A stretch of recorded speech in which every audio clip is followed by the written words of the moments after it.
The future of the Red Line Transit project remains in question. Fox 45's Mackenzie Frost joins us live from the newsroom. Mackenzie, you spoke to several state and federal lawmakers today about what's going to happen. What can you tell us? Yeah, Mary, so I talked with Congressman Fume, who says once again funding remains in question. And given the skepticism about the Red Line moving forward, it comes as Governor Wes Moore is including nearly $60 million in his budget for Red Line study. So I questioned state leaders earlier today about whether that was an appropriate use of funding, given what we're seeing happen at the White House and Maryland's own budget problems. The Red Line in Baltimore has been a phantom transit project for years. Supporters say the east-west light rail line idea is the key to economic mobility in the Baltimore region and growth. But finding the funding has always derailed the plan. 1, 2, 3. Governor Wes Moore optimistically reviving the project last summer. We're dreaming big. And we're getting big things done. But now Republicans control the purse strings in Washington. President Donald Trump never gave the green light while he was in office to help Maryland fund the Red Line in his first term, and now it's unclear if that will happen again.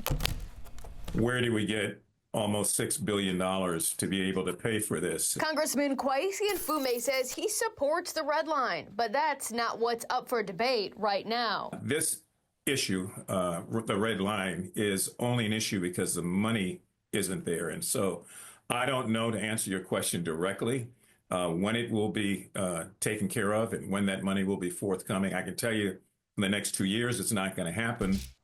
Do you think that lawmakers, including and the governor, should look at pivoting its plan to another type of east-west transit to ensure that people have a way to get across the city, have a way to, get to work and spur that economic growth in the short term while long-term funding, really remains up in the air? Well, as you might imagine, I don't want to try to tell Governor Moore what he ought to do. He's the governor and I'm the congressman, but I continue to work with him and support him.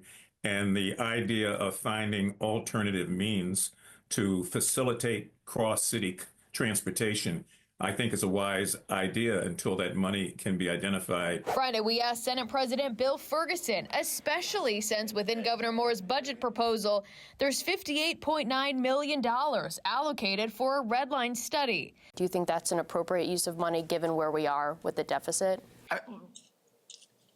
I would say not all hope is lost, but it is a much harder road ahead. Until we know for sure, I think we should attempt to make sure that we are trying to invest in that corridor. Senator Ferguson says even without a Red Line as a light rail, east-west transit needs to be addressed. You would be on board with using that money to look at other east-west transit options. I'm always open to looking at any type of option that can improve that east-west corridor that we know is a bottleneck for economic productivity in the Baltimore region. It's a massive project, and I think until we know for sure, it makes sense to continue keeping the possibility alive. I think it's going to be very hard. This isn't something you just flip the light switch on or off. It has big implications to call it off entirely. How long is the state willing to wait to get federal funding when we already saw no funding come from the last 4 years of the Trump administration, and we're still going to just hope that it happens? I wouldn't say it's hope. We look for information. We wait to see where the early indications are. There's going to be a brand new Secretary of Transportation for the U.S.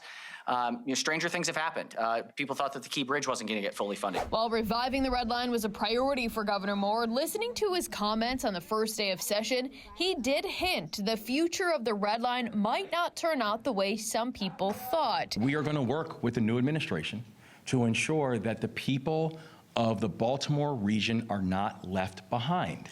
Because getting that east-west transit going, it is absolutely imperative. And we're eager to work with them to make sure that happens. So does that mean he would support a Red Line that's not light rail? We've put together real plans as to what that could look like. We've put together real plans of how it can be effective. We put together real plans as to why we think and why the community believes this is the most effective pathway. We also know that these projects need federal support. Getting the Red Line operational seems to be a far-off goal, while the budget problems for Maryland are real right now. Now, while the governor says that other plans have been in the works, the public has yet to see them. Mary? And Mackenzie, as the budget conversation continues, Republicans, of course, critical of the other tax and fee increases that are included in all of that. What does Senator Ferguson say in response? Well, he says that everything is on the table and that nothing is set in stone right now. Remember that Governor Wes Moore's budget proposal does include tax cuts for what he says is 2/3 Marylanders across the state. But the plan also comes with some tax increases on services and other things like sports wagering, cannabis sales, and even Amazon deliveries. And Republicans are quick to say that any savings that people might see in those tax cut proposals, they would end up paying more money in the long run. Is this just a game of shuffling money around where they're saving money on taxes but paying more over here? Look, I think we are dealing with a measured approach where we're trying to be tailored in the revenues raised as well as the cuts that we're making. And so just as there's not an across-the-board 10% cut in state government, it's a much more nuanced agency-by-agency approach. I think it's a very similar approach right now in the governor's budget. So we don't know what will ultimately end up in the final version, but as this process continues to unfold, we'll keep our eyes on it and let you know what it could mean for your wallet. Live in the newsroom, Mackenzie Frost, Fox 45 News. I'm Mary Bubala. Thank you for watching. Here's another video for you to watch. Also take some time to subscribe to our YouTube channel.